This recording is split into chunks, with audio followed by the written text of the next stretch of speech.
여러분들 성지순례를 가면 베들레헴이라는 곳을 꼭 방문하거든요. 이 베들레헴은 해발 700m가 돼요. 약간의 좀 고지대죠. 그런데 이 베들레헴에서 아기 예수 그리스도가 탄생하신다고 하신 이 내용인 구약에서 많이 언급되는데, 특별히 미가 선지자가 언급을 하고 있어요. 미가 5장 2절, 베들레헴 에브라다야, 너는 유다 족속 중에 작을지라도 이스라엘을 다스릴 자가 내게서 내게로 나올 것이라. 그의 근본은 상고의 영혼에 있느니라. 여러분이 베들레헴에서는 12월 24일 저녁이 되면 전 세계에서 여러 종파들이 모여서 모임을 하게 되는데, 예루살렘 즉 베들레헴 라헬의 무덤을 거쳐서 예수 탄생 교회 광장으로 모여드는 그들의 전통이라고 합니다. 성지순례를 가면 예수 탄생 교회라는 것도 방문을 하게 돼요. 가장 오래된 교회이기도 합니다. 우리 사진을 한번 보실까요? 이게 여러분들 보실 때 왼쪽 밑에 있는 곳이 예수 탄생 교회예요. 그리고 여러분들 보실 때 오른쪽 지도는 저 위쪽이 나사렛인데, 나사렛에서 그렇게 예루살렘 베들레헴까지 한 140에서 50km 정도, 서울에서 대전까지 정도의 거리죠. 그런데 지금은 차로 여러분들 내비게이션 저 시간까지 나오는데 한 2시간이 걸리지 않는 그런 거리이기도 합니다. 그런데 여러분들, 예수 탄생 교회는 콘스탄틴 대제의 어머니 헬레나가 주후 333년에 기념교회를 지었는데 화재 때문에 손실이 됐어요. 그 후에 지금의 건물이 주후 531년에 완공을 다시 한 것이죠. 저도 예수 탄생 교회를 그렇게 방문을 했었는데 다 기억나지 않지만 어렴풋이 한 가지 기억이 나는 건 예수 탄생 교회를 들어가는 저 정문이에요. 이런 정문이 좀 높이가 어떤 것 같아요? 굉장히 낮죠. 높이가 한 1m 20 정도밖에 되지 않습니다. 그래서 허리를 굽히고 머리가 부딪히지 않게 들어갈 수 있는 문입니다. 그래서 저 문을 들어갈 때 허리를 굽힌다, 그래서 겸손의 문이다, 지금은 그렇게 이야기하기도 합니다. 그런데 왜 문을 저렇게 낮게 했냐면, 십자군 시대에 그렇게 적군이 쳐들어올 때 말을 타고 저 성에 들어오지 못하도록 하기 위해서 저렇게 문을 낮췄다고 그렇게 이야기합니다. 예수 탄생 교회에는 예수님이 탄생하신 그 지점이 표시가 되어 있는데, 예수 탄생 지점을 표시하는 14개의 꼭지점이 있어요. 그 다음 사진 한번 보여주시겠어요? 예, 저기 별표로 된 꼭지점 있죠.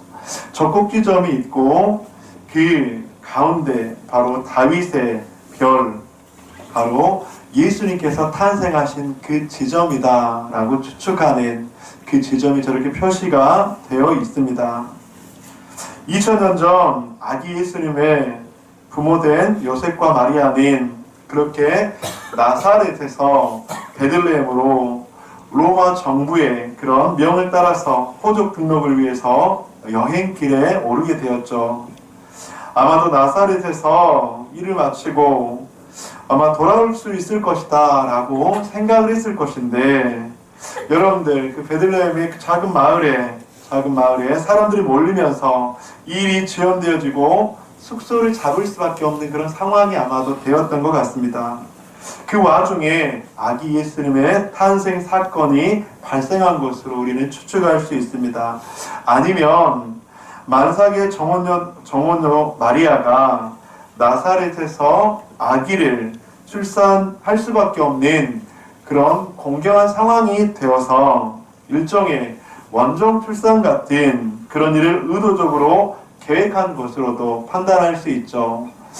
아무튼 간에 나사렛에서 베들레헴까지, 여러분 아까 그 지도를 다시 보면 140에서 150km, 결코 가까운 거리는 아니죠.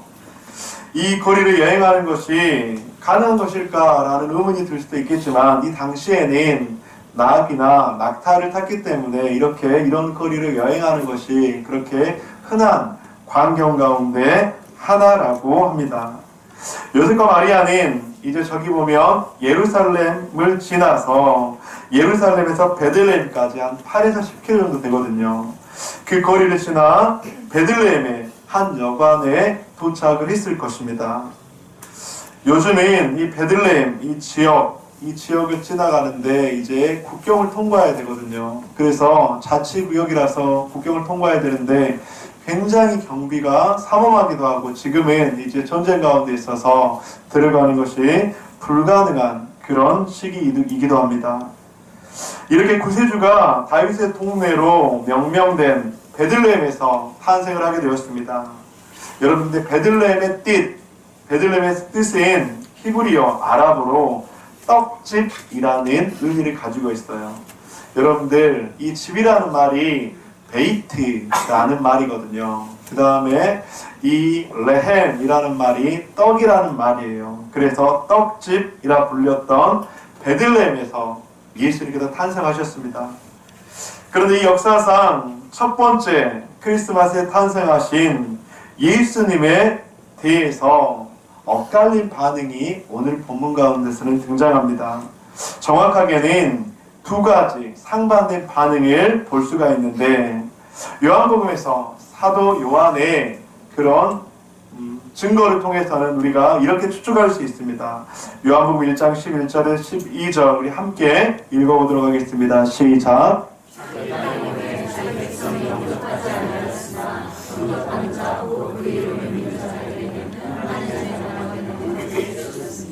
예수께서 이 땅 가운데 하늘 영광 보좌를 버리시고 오셨는데 그 땅의 백성이 영접하지 아니하였다라고 이야기하고 또 그렇지만 그 가운데서도 영접하는 자는 하나님의 자녀가 되는 권세를 주신다라고 말씀을 하고 있습니다. 여러분들 예수께서 이 땅 가운데 아기의 모습으로 오신 그 상황을 과연 그렇다면 영접하지 않은 사람은 누구였고 영접했던 사람은 누구였을까요? 오늘 본문 가운데서는 두 사람이 다 등장을 하는데 먼저는 영접하지 못한 사람이 있었습니다. 7절 첫 아들을 낳아 강보로 싸서 구유에 누였으니 이는 여관에 있을 곳이 없음이로라. 여러분 우리가 성탄절이 되면 연극 같은 걸 하잖아요. 그래서 이제 우리가 보면 이제 마리아와 요셉이 그 여관집 문을 두드리는데 그 여관집 주인이 무엇이라고 이야기하죠? 방이 없습니다. 그렇게 이야기를 합니다. 여러분들 만일 여관 주인이 자기 집을 두드리는 임산부가 예수 그리스도 구약에서 그렇게 예언했던 메시아 구세주였다는 것을 알았다면 그 구세주의 어머니가 마리아였다는 것을 알았다면 여러분들 방을 만들지 못했을까요? 저는 그렇게 생각하지 않습니다. 자신의 안방이라도 내놓지 않았을까요? 그것이 우리가 생각할 수 있는 합리적인 수론일 수도 있습니다. 그럼에도 불구하고 그 여관집의 주인은 구세주를 알아볼 만한 영적인 센스가 없었던 것 같습니다. 흔히들 우리는 인간은 오감으로 살아간다고 그렇게 이야기해요. 여러분들 오감이 어떤 건지 아세요? 오감. 시각, 촉각, 미각, 후각, 그리고 청각, 이것을 오감이라고 그렇게 이야기하죠. 그러면서 우리는 이 오감을 가지고 보기도 하고 듣기도 하고 맛보기도 하고 느끼기도 하면서 이 세상을 살아간다라고 이야기를 합니다. 그런데 여러분들 우리가 믿는 믿음은요, 우리가 믿는 신앙은요, 이 오감으로는 조금 부족한 것 같아요.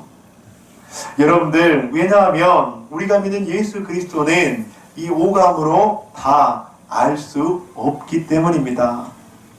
왜냐하면 우리가 믿는 예수 그리스도는 우리들의 눈에는 보이지 않습니다. 예수 그리스도는 우리들의 귀에는 들리지 않습니다. 예수 그리스도는 우리가 손으로 붙잡을 수 없기 때문입니다. 그래서 이 오감이 너무 발달하다면 우리가 예수 그리스도를 믿고 따르는데 굉장히 제한적이 될 수 있다고 하는 것이죠. 그래서 우리에게 필요한 것이 있다면 바로 육감이라고 하는 바로 영적인 직관적인 능력이라고 하는 것입니다. 그래서 여러분들 이제 심리검사를 하다 보면 여러분들 이제 직관적인 사람이 굉장히 많이 발달한 사람인 영성의 수치가 좀 높게 나오기도 해요. 여러분들 오늘 본문에 예수 그리스도의 이 땅 가운데 오신 사건, 여러분 이 사건은요 우리들의 오감으로 이해하기에는, 우리들의 오감으로 받아들이기에는 굉장히 제한적일 수밖에 없다고 하는 것이죠. 오늘 본문 가운데 등장하는 그 여관집의 주인 또한 예수 그리스도를 오감으로 바라보았을 거예요. 오감으로 느꼈을 거예요. 하나님의 아들 예수 그리스도, 하늘 영광을 버리시고 구약의 수많은 선지자들이 예언했던 메시아 예수 그리스도, 그를 여관의 주인은 알지 못했고 받아들이지 못했다고 하는 것이죠. 사랑하는 성도님들, 2023년 12월 24일 성탄주일 감사예배를 드리면서 우리 모든 성도님들의 영적인 직관적인 능력, 영적인 판단 능력, 영적인 결정 능력이 더 성숙해져서 우리들의 영적 안목이 열리고 영적 귀가 열려서 이 땅 가운데 오신 예수 그리스도를 볼 수 있고 느낄 수 있고 들을 수 있는 이 예배가 되시기를 주님의 이름으로 간절히 축복합니다. 만약 이 성탄주일을 맞으며 우리들의 영적인 직관 능력, 영적인 시각이 닫혀져 있다면 예수님께서 이 땅 가운데 왜 오셨는가? 예수님께서 이 땅 가운데 하늘 영광 보좌를 버리시고 왜 가장 낮은 모습으로 오셨는가? 라고 하는 그 질문에 극히 제한적으로 대답을 할 수밖에 없을 것 같아요. 여러분, 예수님의 탄생은 기쁨의 시간 맞죠? 예수님의 탄생은 축하해야 될 일 맞습니다. 그런데 여러분들, 예수님의 탄생에 대해서 기뻐하고 축하하는 것은 오감에 의존한 우리들의 반응일 수 있어요. 여러분들, 누군가 태어나면 축하해 주지 않나요? 누군가 태어나면 기뻐해 주지 않나요? 누군가 태어나면 그것에 대해서 함께 즐거워해 주지 않나요? 여러분들, 그것은 우리가 함께 즐거워해주고 축하해주는 것, 그래서 우리가 선물을 나누고 그렇게 함께 나누는 것, 그것은 우리의 오감에 끝날 수밖에 없다고 하는 것입니다. 하지만 예수 그리스도가 이 땅 가운데 오신 것은 우리가 기뻐하고 축하하는 그것을 뛰어넘어서 우리의 죄를 사하기 위해서, 우리를 구원해 주시기 위해서, 우리의 사망의 문제를 해결해 주시기 위해서 이 땅 가운데 오신 예수 그리스도를 믿는 그 믿음의 눈이 우리 가운데 열려야 한다는 것입니다. 사랑하는 성도님들, 성탄주일 감사예배를 맞으며 우리들의 영적인 안목, 영적인 귀, 영적인 눈이 열려져서 우리의 모든 문제를 해결하기 위해서 오신 예수 그리스도를 우리의 마음 깊이 받아들이시는 저와 여러분들 되시기를 주님의 이름으로 간절히 축복합니다. 그런데 오늘 본문 가운데서는 영접하지 못한 사람도 있었지만 영접한, 받아들인 사람도 있었습니다. 바로 양을 치던 목자들이었습니다. 오늘 본문의 8절과 9절을 볼까요? 한번 8절 9절 읽겠습니다. 시작.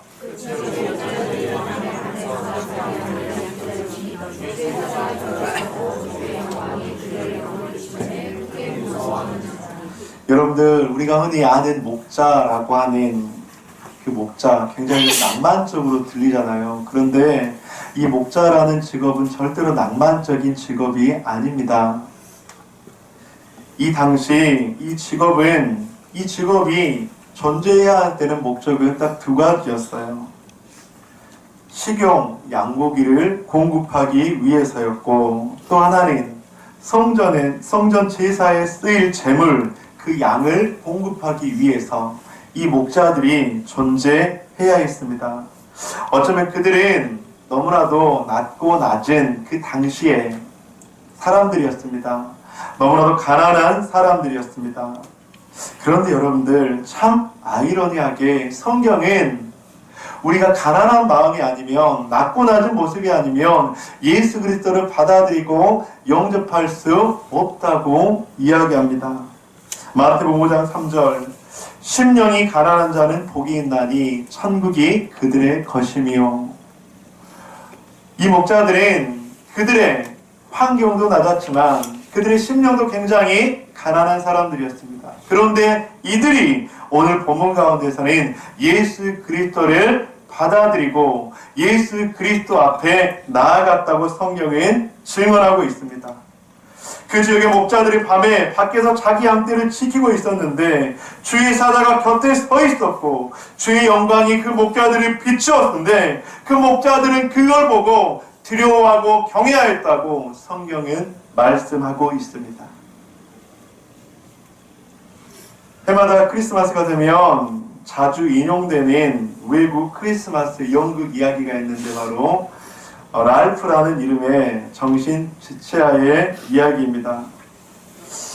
저도 꼭 한번 보고 싶었는데 아직까지 보지는 못했거든요. 근데 꼭 기회가 있으면 한번 보고 싶습니다.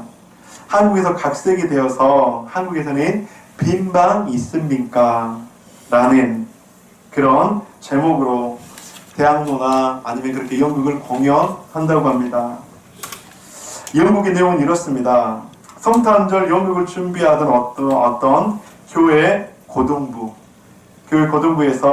빈방 있습니까? 라는 연극을 하게 되고 대본에 맞춰 연극할 사람을 이제 누가 누구 역을 감당한 그렇게 뽑게 되겠죠.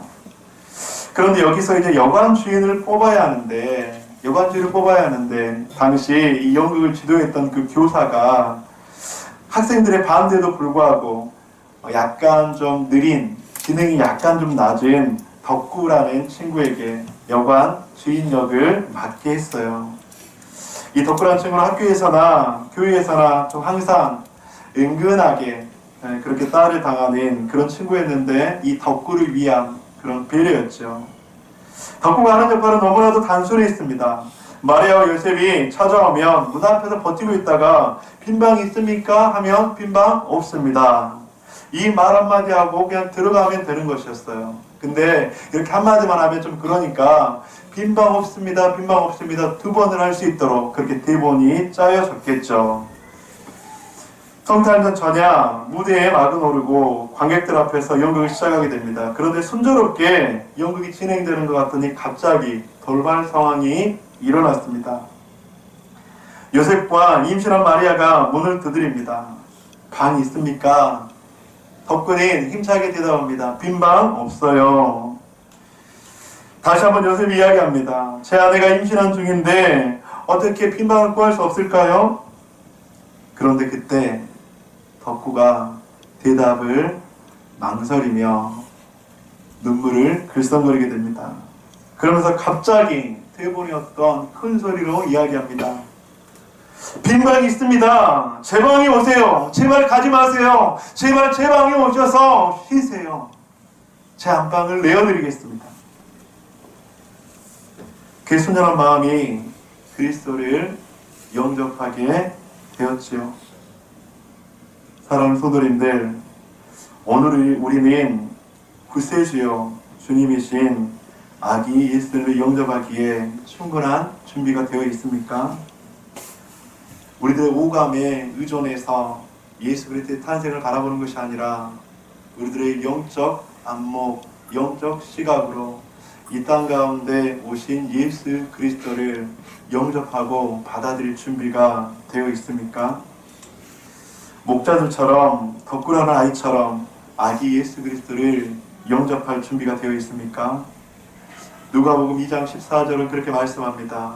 지극히 높은 곳에서는 하나님께 영광이요 땅에서는 하나님이 기뻐하신 사람들 중에 평화로다 하니라.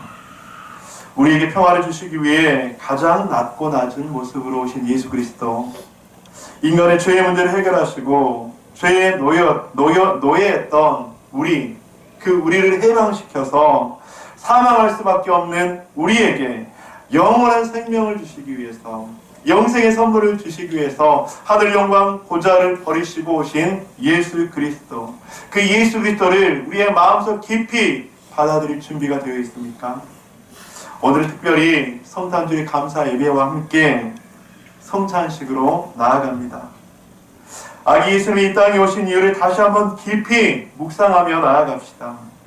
우리의 죄를 사하기 위해서, 십자가의 고통을 당하시고 우리의 죽음의 문제를 해결하기 위해서 이 땅 가운데 오신 예수 그리스도, 그 예수 그리스도가 골고다의 언덕길을 오르기 이전에 마지막 제자들과 함께 만찬을 나누면서 내 살과 내 피를 마시라, 그렇게 이야기하셨던 그 예수님을 깊이 한번 묵상해 봅시다. 우리가 예수 그리스도의 그 떡과 자신을 마심으로 말미암아 예수님의 그 떡이 우리의 영적인 근육들을 성장시키고 영적인 근육들을 다시 한번 회복하게 할 줄 믿습니다. 예수 그리스도의 그 피, 잔을 마실 때 우리들의 영혼 가운데 소열되어져서 그 피가 우리의 영혼을 새롭게 할 것입니다. 예수님의 그 피가 우리들을 새롭게 하고 우리들에게 새로운 능력과 은혜를 주실 것입니다. 말씀을 마무리하도록 하겠습니다. 아기 예수님이 이 땅 가운데 오셨습니다. 우리는 용접하였습니까? 용접하지 못하였습니까? 오늘 다시 한번 우리가 아기 예수님을 용접하는 그 은혜, 그 은혜의 성탄, 그리고 그 은혜의 성찬이 되시기를 주님의 이름으로 간절히 축원드립니다.